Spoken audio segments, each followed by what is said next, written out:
SpongeBob SquarePants, Plankton's Robotic Revenge. I have played and reviewed 2 other SpongeBob games for the Wii, Truth or Square and Globs of Doom. I thought both of those games were kind of average, lesser so on Truth or Square. So I was kind of looking forward to like a high definition version of SpongeBob, thinking that they would like make the game look like the cartoon or something like that. Nope, it's a basic, boring shooter. And the game is terrible. Let's start with something positive, and that would be the story. The story starts out with Plankton finding a battery that dropped from a nearby ship and using it to make a gazillion robots. He makes one huge one and then uses it to rip the safe out of the Krusty Krab, which has the secret formula to the Krabby Patty. He soon finds out that he needs 3 keys to open the safe, even though he's huge and you think you could just rip the safe in half, but whatever. Apparently Mr. Krabs has hidden these 3 keys in 3 faraway places. Okay, that's not really the most convenient way for Mr. Krabs to access his safe, but okay, I'll roll with it. Plankton then steals a map of the location to the keys. Still not that great of an idea to make a map so people know where it is. Okay, maybe I was wrong about the story. This is getting kind of lame. You see, then SpongeBob, Patrick, Sandy, Squidward, and Mr. Krabs go racing after Plankton so they can follow him to the key. Wait a minute, Mr. Krabs is the one who made the map, so he doesn't need a map to tell him where the key is. He already knows. So I guess he made this map years ago and he just kind of forgot where he put the keys? Which is just an insane thought that someone would buy a safe that took 3 keys, went and hid them somewhere in the world to make it very hard for him to reopen it. I mean, I would get if he buried the safe or put it in a special place,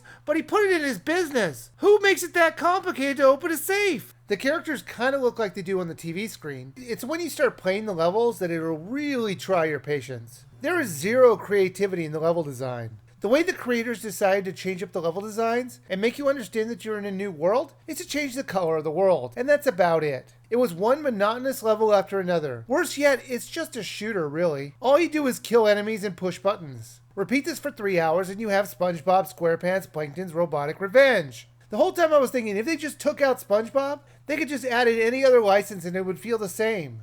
If they decided to re-release this game as, the Snork's Robotic Revenge, they could do it with minimal effort, because the atmosphere really doesn't feel like a SpongeBob game.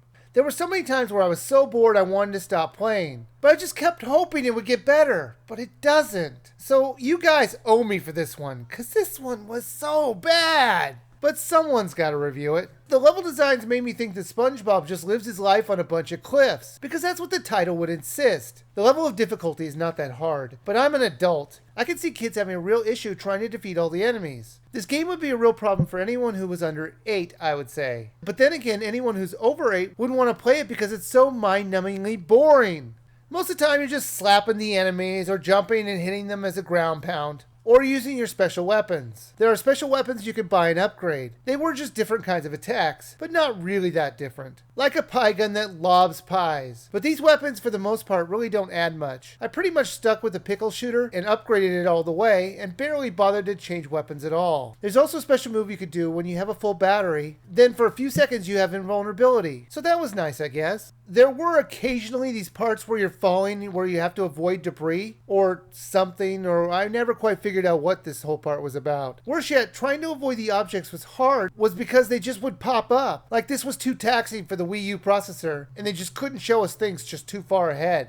Come on, this is the sort of stuff I would expect on the Wii, not the WiiU. And then there were the boss fights, which most of the time came down to jump and fire. Worse yet, if you die in a boss fight, you're going to have to sit through the cutscene again. And you can't skip it or speed through it. Now, there is multiplayer in the game where you and a few friends can play along in the adventure. And I thought that was okay. The only way it really improves the gameplay is that it makes it easier since you have more people to play with and more people to take down the enemies. SpongeBob SquarePants Plankton's Robotic Revenge was terrible. It had mediocre graphics, repetitive gameplay, unskippable cutscenes, and bad level designs. This really didn't feel like a SpongeBob game, as the sense of fun and atmosphere just wasn't there. It's a shame they wasted their license on a title this bad, so you should definitely skip this game.